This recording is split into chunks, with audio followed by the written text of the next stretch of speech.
শ্রী শ্রী নিত্যানন্দরাম, শ্রী শ্রী গৌরগুণধাম। ভক্তগণ, আস্বাদন করছিলাম সর্বশাস্ত্রের সার শ্রী শ্রী চৈতন্য চরিতামৃতম। সেই চৈতন্য চরিতামৃতের আদি লীলার প্রথম পরিচ্ছেদ আস্বাদন চলছে। পরম আস্বাদনীয় বস্তু এই শ্রী শ্রী চৈতন্য চরিতামৃত। চলুন, সময় নষ্ট না করে আমরা গৌর কথার মধ্যে প্রবেশ করি।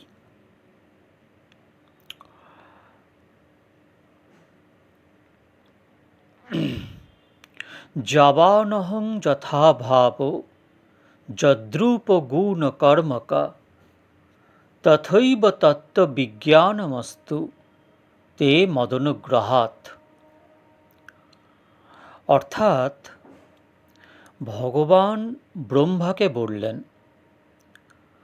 আমার যে স্বরূপ আছে, আমার যে লক্ষণ আছে, আমার যে শ্যাম চতুর্ভুজ আদি রূপ আছে, ভক্ত বৎসল্যাদি যে সমস্ত গুণ আছে, আমার যে সমস্ত রূপানুযায়িনী লীলা আছে, আমার অনুগ্রহে তার যথার্থ অনুভব তোমার হোক। ভগবৎ কৃপা না পেলে কেউ যথার্থ অনুভব করতে পারেন না। কারণ ভাগবতের প্রথম শ্লোকেই আছে, তেনে ব্রহ্মহৃদাজ আদি কবি। আদি কবি ব্রহ্মার হৃদয়েতে ভগবান ভাগবতকে প্রকট করে দিলেন।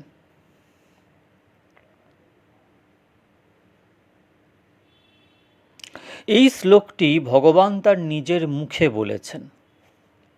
এখানে তার রূপ, গুণ, লীলা আদির কথা নিজের মুখে প্রকাশ পাওয়ায় স্পষ্ট বোঝা যায় যে তিনি সবিশেষ, সগুণ ও সাকার বিশিষ্ট, যাকে চতুশ্লোকী ভাগবত বলে। অহোমেবাশ্বমেবাগ্রে নান্যচ্যৎ সদসৎ পরম পশ্চাদহং যদেতশ্চ যোহ বশিষ্যেত সহস্মহম। সৃষ্টির পূর্বে আমি ছিলাম।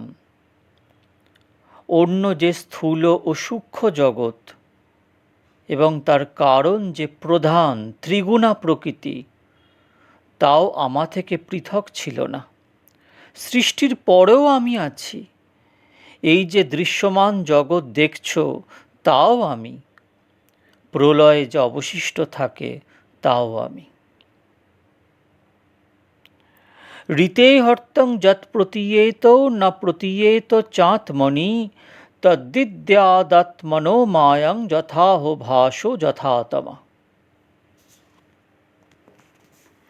অর্থাৎ ভগবান ব্রহ্মাকে বললেন যে পরমার্থ বস্তু আমা বিনা, অর্থাৎ আমার প্রতীতি না হলেই যার প্রতীতি হয়, আবার আমার আশ্রয় ব্যতিরেকেও নিজের মধ্যে যার প্রতীতি হয় না, তাকেই আমার মায়া বলে জানবে, যেমন আভাসে বা প্রতিচ্ছায়ায় আর যেমন অন্ধকারে। শ্লোকটি একটু বিশেষভাবে আস্বাদন করা যাক। এই শ্লোকে ভগবানের বহিরঙ্গা মায়াশক্তির স্বরূপের কথা বলা হয়েছে। ভগবান মায়াশক্তির প্রথম লক্ষণ বলেছেন যে আমা ব্যতীত তার প্রতীতি হয়, অর্থাৎ আমার প্রতীতি না হলেই মায়ার প্রতীতি হয়।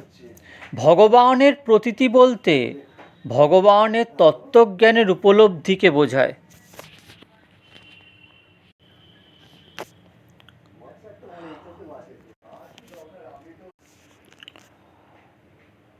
আসলে মায়ার কার্য মিথ্যাকে সত্য ভাবা, তাই অনিত্য। মায়ার আরেকটি লক্ষণ হল যে ভগবানের আশ্রয় ব্যতীত মায়ার স্বতন্ত্র সত্তা নেই। কিন্তু ভগবানের বাইরেই মায়ার প্রতীতি। ফলে মায়া ভগবানের বহিরঙ্গা শক্তি, এটাই প্রমাণিত হলো। মায়া শক্তির দুটি বৃত্তি, জীব মায়া, গুণমায়া। বহির্মুখ জীবের স্বরূপ জ্ঞানকে আবৃত করে মায়িক বস্তুতে জীবের যে আসক্তি, তাই হলো জীব মায়া।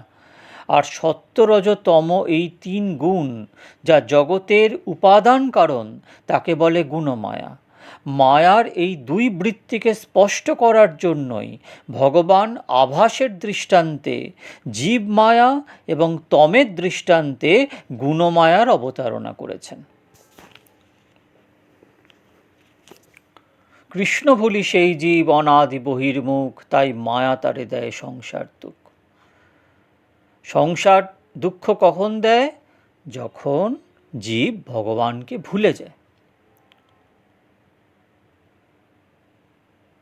যথা মহান্তি ভূতানি ভূতেষু চাবচেষ্যনু প্রবিষ্ঠান্য প্রবিষ্ঠানি তথা তেষু না তেষ্মহম।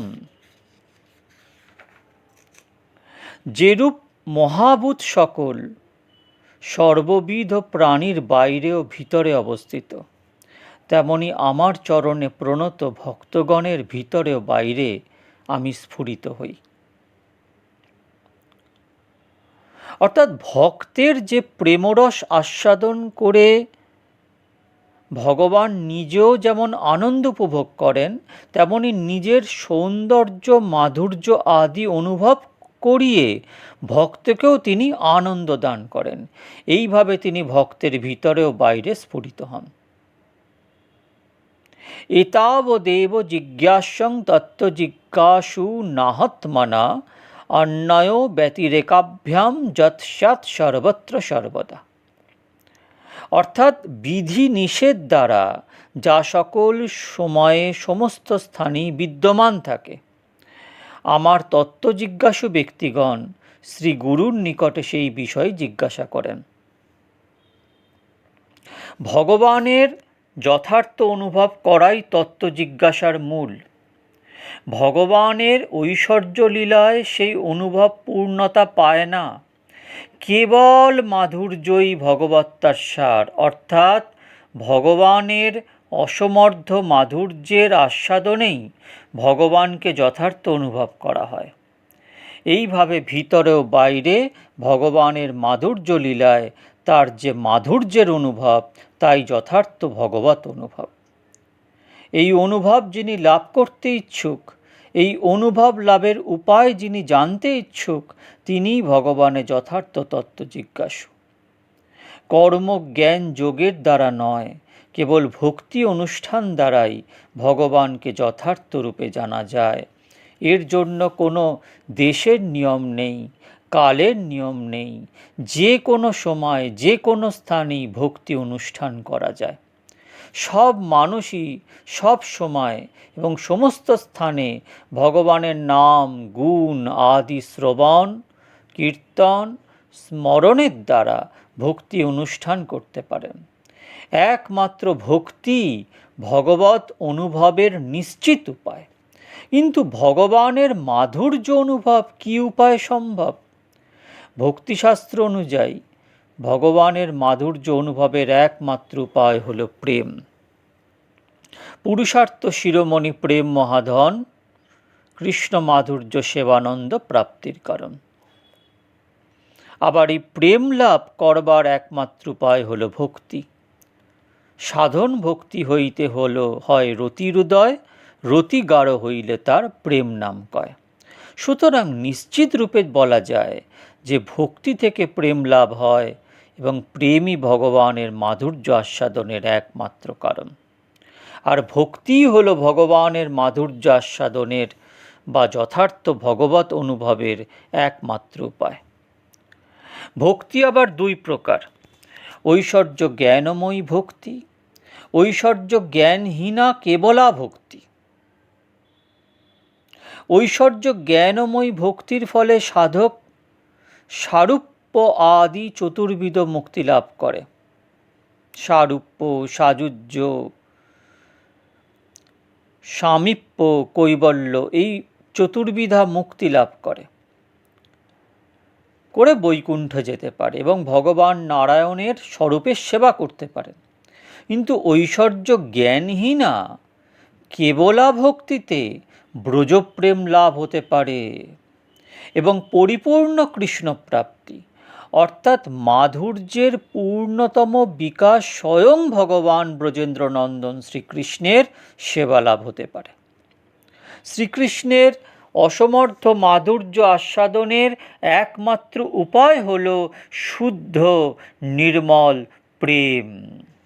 তাই ঐশ্বর্য জ্ঞানহীন কেবলা প্রেম একমাত্র শুদ্ধ ভক্তি থেকেই লাভ করা যায়, কারণ ভক্তি অহৈতুকী। সুতরাং শ্রীকৃষ্ণ মাধুর্য আস্বাদনের বা শ্রীকৃষ্ণের যথার্থ অনুভবের একমাত্র উপায় হল ভক্তি।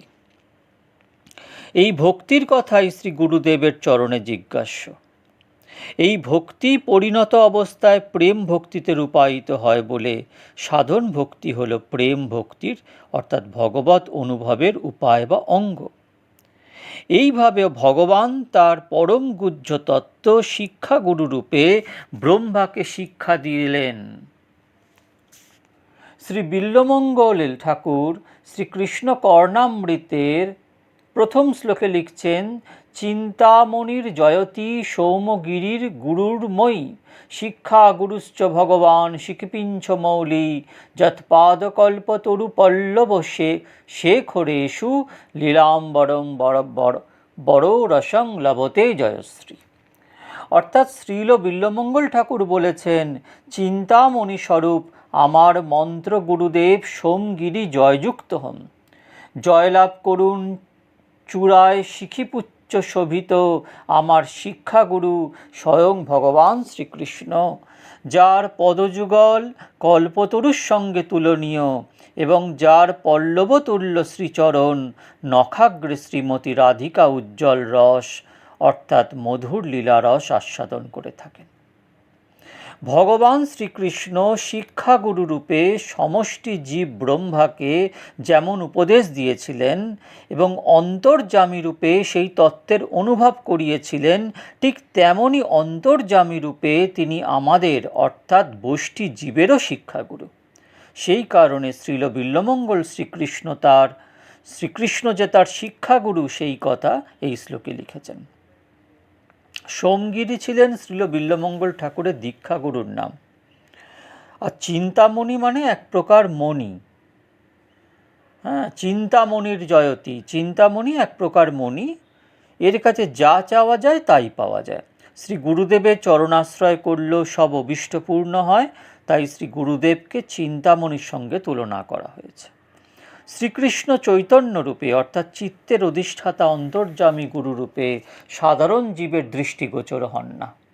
সেই জন্য তিনি মহান্ত স্বরূপ অর্থাৎ ভক্তশ্রেষ্ঠ রূপে শিক্ষাগুরু হন, কারণ প্রতিটি জীব হৃদয়ে অন্তর্যামী রূপে তিনিই বিরাজ করেন। তাই জীব চিত্তের মলিনতা দূর করতে, উপদেশ আদির দ্বারা শ্রীকৃষ্ণ ভজনে উন্মুখ করতে ভক্তশ্রেষ্ঠ রূপ শিক্ষাগুরু রূপে তিনি প্রকটিত হন। শ্রীকৃষ্ণের লীলা মাধুর্যে আকৃষ্ট হয়ে মায়াবদ্ধ জীব তবেই ভক্তিপথে অগ্রসর হতে পারে। জীবে সাক্ষাৎ নাহি তাতে গুরু চৈত্য রূপে শিক্ষাগুরু হন কৃষ্ণ মহান্ত স্বরূপে। জীবে সাক্ষাৎ নাহি মানে জীব সাক্ষাৎ বা দর্শন করতে পারেন না। গুরু চৈত্যরূপে মানে গুরু অন্তর্যামী রূপে অর্থাৎ চিত্তে অধিষ্ঠিত পরমাত্ম রূপে। মহান্ত স্বরূপে মানে ভক্ত শ্রেষ্ঠ রূপে। জীবে সাক্ষাৎ নাহি তাতে গুরু চৈত্যরূপে শিক্ষাগুরু হন কৃষ্ণ মহান্ত স্বরূপে। তাই ভাগবতে বলা হয়েছে, তত দুঃসঙ্গ মৃৎসৃজ্য সুসজ্জেত বুদ্ধিমান সন্ত এতস্য ছিন্দন্তি মনব্যাসঙ্গ মুক্তিভি। সেই হেতু বুদ্ধিমান ব্যক্তি অসৎসঙ্গ পরিত্যাগ করে সৎসঙ্গে আসক্ত হবেন। সৎ ব্যক্তিগণই উপদেশ বাক্য দ্বারা এই ব্যক্তির মনের বিশেষ আসক্তি ছেদন করেন। অসৎসঙ্গই জীবকে ভগবৎ বিমুখ করে। অসৎ প্রাকৃত বস্তুর সঙ্গে অনাদিকাল থেকে জীবের সম্বন্ধ হেতু জীবের পক্ষে কৃষ্ণ উন্মুখতা বড়ই কঠিন। কারণ ভগবানের মায়া শক্তি থেকে জীবের মুক্তি পাওয়া দুঃসাধ্য। ভগবান স্বয়ং বলছেন যে আমার মায়া থেকে বাঁচা খুব কঠিন। দৈবী এষা গুণময়ী মম মায়া দুরত্যয়া মাম এবা যে প্রপদ্যন্তে মায়ামেতম তরন্তিতে। যে আমার মায়া অতিক্রম করতে চায় সে আমাকেই ভজন করবে, আমারই শরণাগত হবে।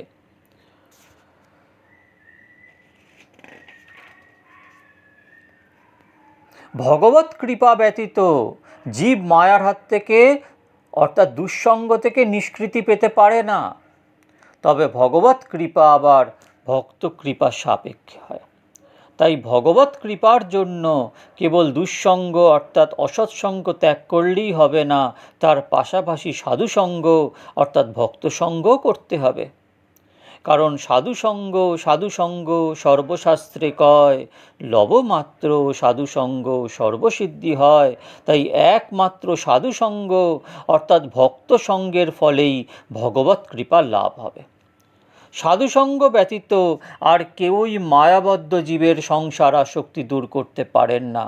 তাই সাধুসঙ্গ যে কোনো পুণ্যকর্ম, তীর্থ সেবা, দেব সেবা, এমনকি শাস্ত্র জ্ঞান আদির চেয়েও শ্রেষ্ঠ। শতাং প্রসঙ্গ্যাম মমম বীর্য সংবিদো ভবন্তি কর্ণরসায়নাক কথা তজ্জসনাদাস্যোপ অপবর্গবর্তনী শ্রদ্ধা রতির ভক্তির রনুক্রমিষ্যতি। ভাগবত 3:25-25। ভগবান বললেন যে সাধুসঙ্গের সঙ্গে সাধুগণের সঙ্গে প্রকৃষ্টরূপে সঙ্গ হলে আমার বীর্যদীপ্তি মহিমা জ্ঞাপক হৃদয় ও কর্ণে তৃপ্তিদায়ক কথা উপস্থিত হয়। সাধুসঙ্গ মানে কি? যে তোমাকে হরিকথা শোনাবে, হরিনাম শোনাবে, সেটাই সাধুসঙ্গ। এখন সেই সব হৃদয়রঞ্জন শ্রুতিমধুর কথা আস্বাদন করে অচিরেই মুক্তির পথস্বরূপ আমাতে ক্রমশ শ্রদ্ধা, অনুরাগ ও প্রেম ভক্তি উদয় হবে। প্রসঙ্গত সাধারণ সঙ্গ অপেক্ষা ঘনিষ্ঠ সঙ্গ, এবং এই সঙ্গের ফলে সাধুর সেবা পরিচর্যার দ্বারা তার প্রীতি সম্পাদন করা হয়। তাতে সাধুর হৃদয়ে সহানুভূতি ও কৃপার উদ্রেক হয় এবং তাতেই তার মুখনিসৃত হৃৎকর্ণ রসায়ন ভগবৎ কথা উত্থাপিত হয়। শ্রদ্ধা প্রীতির সঙ্গে এই কৃষ্ণ কথা শুনতে শুনতেই সংসার আসক্তি কমে যায় এবং হৃদয়ে ভক্তির ফলে প্রেম পর্যন্ত লাভ হতে পারে। অর্থাৎ সাধু ব্যক্তির কৃপায় বা মহতের কৃপায় সুদুর্লভ কৃষ্ণ প্রেমও লাভ হতে পারে। যেহেতু সাধু ব্যক্তিগণ হৃৎকর্ণ রসায়ন কৃষ্ণ কথা শুনিয়ে জীবকে ভক্তিপথে অগ্রসর করান, তাই তাঁরা জীবের শিক্ষাগুরু, এটাই এই শ্লোকে বলা হয়েছে। ঈশ্বর স্বরূপ ভক্ত তার অধিষ্ঠান, ভক্তের হৃদয় কৃষ্ণের সতত বিশ্রাম। ভাগবত তাকেই নিরূপিত করেছে, সাধব হৃদয়ং মজ্জং সাধুনাং হৃদয়ং তহম মদন্নাথ তেনা জানন্তি নাহং তেভ্য মনাগপি। ভগবান সর্বদাই হৃদয়ে ভক্তকেই চিন্তা করেন, তাই ভক্ত সর্বদা ভগবানের হৃদয়ে বিরাজিত। তাই ভক্তকে ভগবানের হৃদয় বলা হয়েছে। এই শ্লোকে এটাই প্রমাণিত যে ভক্তের কৃপা ব্যতীত ভগবৎ প্রাপ্তিও সম্ভব নয়। ভাগবত বলছেন, ভবদ্বিদ্যা ভাগবতাস্তীর্থ ভূত্বা স্বয়ং প্রভু তীর্থি কুর্বন্তি তীর্থানি শান্তস্থেন গদা ভূতা। অর্থাৎ যুধিষ্ঠির বিদুরকে বললেন, হে প্রভু, আপনার ন্যায় ভগবত ভক্তগণ নিজেরাই তীর্থস্বরূপ। নিজ হৃদয়স্থিত গদাধর ভগবানের দ্বারা তারা তীর্থস্থানগুলিকে তীর্থরূপে পরিণত করেন। তীর্থ ভ্রমণ করে বিদুর যখন যুধিষ্ঠিরের কাছে এলেন, তখন যুধিষ্ঠির বিদুরকে এই কথাগুলি বললেন। এই শ্লোকের অর্থ হল লোক সাধারণ নিজেকে পবিত্র করার উদ্দেশ্যেই তীর্থযাত্রা করে, কিন্তু বিদুরের মতো পরম ভাগবত নিজেকে পবিত্র করার জন্য তীর্থযাত্রা করেন না, বরং তীর্থযাত্রাগুলি আরও পবিত্র হওয়ার জন্যই তাদের তীর্থযাত্রা। কারণ যার স্মরণ মাত্রেই জীব পবিত্র হয়ে যায়, সেই গদাধর ভগবান বিদুরের মতো পরম ভাগবতগণের হৃদয়ে সর্বদাই বিরাজমান। কিন্তু ভক্তের মনে তা নিয়ে বিন্দুমাত্র অহংকার নেই। সেই ভক্তগণ হয় দ্বিবিধ প্রকার, পারিষদগণ এক, সাধকগণ আর। ঈশ্বরের অবতার এই তিন প্রকার: অংশ অবতার আর গুণাবতার। শক্তাবেশ অবতার তৃতীয় এমত, অংশ অবতার পুরুষ মৎসাদিক যত। সেই ভক্তগণ মানে যে ভক্তগণের হৃদয়ে ভগবান শ্রীকৃষ্ণ সর্বদা বিশ্রাম সুখ অনুভব করেন।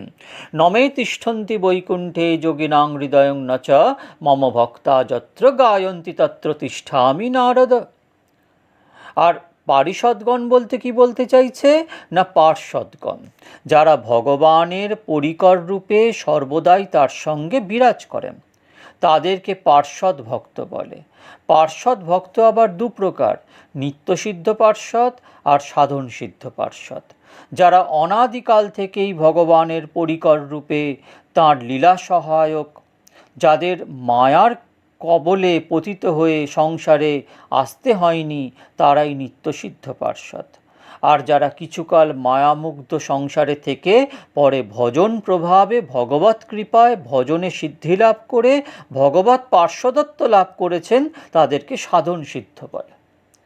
আর সাধকগণ বলতে কি বলতে চাইছে না, সাধক ভক্তগণ যারা এই সংসারে থেকে সাধন ভক্তির অনুষ্ঠান করেছেন, তারাই সাধক। ভক্তি সাধনে প্রেম বিকাশের পর্যায় হল শ্রদ্ধা, সাধুসঙ্গ, ভজন ক্রিয়া, অনর্থ নিবৃত্তি, ভজনে নিষ্ঠা, রুচি, আসক্তি, রতি, প্রেম। এই রতি পর্যায়ে যারা উন্নীত হয়েছেন, তাদেরকে জ্ঞান জাতরতি ভক্ত বলে। এই জাতরতি ভক্তগণকেই সাধক ভক্ত বলা হয়। তাহলে সাধক কথাটা কোনো ছোটোখাটো কথা নয়। শ্রদ্ধা, সাধুসঙ্গ, ভজন ক্রিয়া, অনর্থ নিবৃত্তি যার হয়ে গেছে, ভজনে নিষ্ঠা হয়ে গেছে, রুচি জন্মেছে, আসক্তি হয়েছে, তারপরে রতি। ভগবানের নাম রূপ গুণ লীলার উপরে আসক্ত। বিষয়ীরা যেমন জগতে বিষয়তে আসক্ত, তেমনভাবে সাধকরা ভগবানের দিব্য নাম রূপ লীলা আদিতে আসক্ত। তখনই সে সাধক, যে কেউ সাধক নয়। আর এখানে যে বলা হয়েছে ঈশ্বরের অবতার এই তিন প্রকার, ঈশ্বরের অবতার মানে অবতার তিন প্রকার। একটা হয় অংশ অবতার, আর একটা হয় গুণ অবতার, আর তৃতীয় হয় শক্তাবেশ অবতার। যারা ভগবানের স্বয়ং রূপেরই অংশ, কিন্তু স্বয়ং রূপ বা বিলাস রূপ অপেক্ষা অল্প শক্তি প্রকাশ করেন, অল্প শক্তি সম্পন্ন নন, কিন্তু সম্পূর্ণ অংশ, শক্তি সম্পন্ন, কিন্তু প্রকাশটা কম, তাকে অংশাবতার বলে। কারণ অর্ণবসায়ী, গর্ভোৎসায়ী, ক্ষীরোৎসায়ী তিন পুরুষ, আর মৎস্য, কুর্ম আদি অবতার হলো অংশাবতার। দ্বিতীয় পুরুষ হচ্ছে গর্ভোৎসায়ী থেকে রজ, সত্য, তমগুণের অধিষ্ঠাতা রূপে সৃষ্টি স্থিতি সংহারের জন্য ব্রহ্মা বিষ্ণু মহেশ্বর আবির্ভূত হন, এদেরকে গুণাবতার বলে। লঘু ভাগবতামৃতে জ্ঞান শক্তাদি কলয়া যত্রাবিষ্ট জনার্দন ত আবেশা নিগদ্যন্তে জীবা এব মহাত্মা। অর্থাৎ জ্ঞান ও শক্তি প্রভৃতির বিভাগ দ্বারা ভগবান যে সমস্ত মহত্তম জীবে আবিষ্ট হন, তাদেরকে ভক্তাবেশ অবতার বলে। আবেশ আবার দুরকম। যে সমস্ত মহত্তম জীবে অপেক্ষাকৃত কম শক্তির আবেশ হয়, তারা নিজেদেরকে ঈশ্বর পরতন্ত্র বলে ভাবতে থাকেন। যেমন নারদ, সনকাদি। আর যে সমস্ত মহত্তম জীবে অপেক্ষাকৃত বেশি শক্তির আবেশ হয়, তারা আমি ভগবান এরূপ অভিমান হয়ে থাকে, যেমন ঋষ্য দেবতা দেবাদি। যেমন শক্তাবেশ অবতারে যাদের মধ্যে শক্তির আবেশ হয়, তারা স্বরূপত ভক্ত। এই সব ভক্তের দেহে কোনো বিশেষ উদ্দেশ্য সাধনের জন্য শ্রীকৃষ্ণ শক্তিরূপে বিলাস করেন, যেমন পৃথ্বরাজা, মহামুনি ব্যাস। শক্তাবেশে সনকাদি পৃথ্বী ব্যাসমণি দুই রূপে হয় ভগবানের প্রকাশ। একে তো প্রকাশ হয়, আরে তা বিলাস, একই বিগ্রহ যদি হয় বহুরূপ, আকারে তো ভেদ নাহি এক ঈশ্বরূপ। মহিষী বিবাহে ওইছে ওইছে কৈলরাস, ইহাকে করিয়ে কৃষ্ণের মুখ্য প্রকাশ।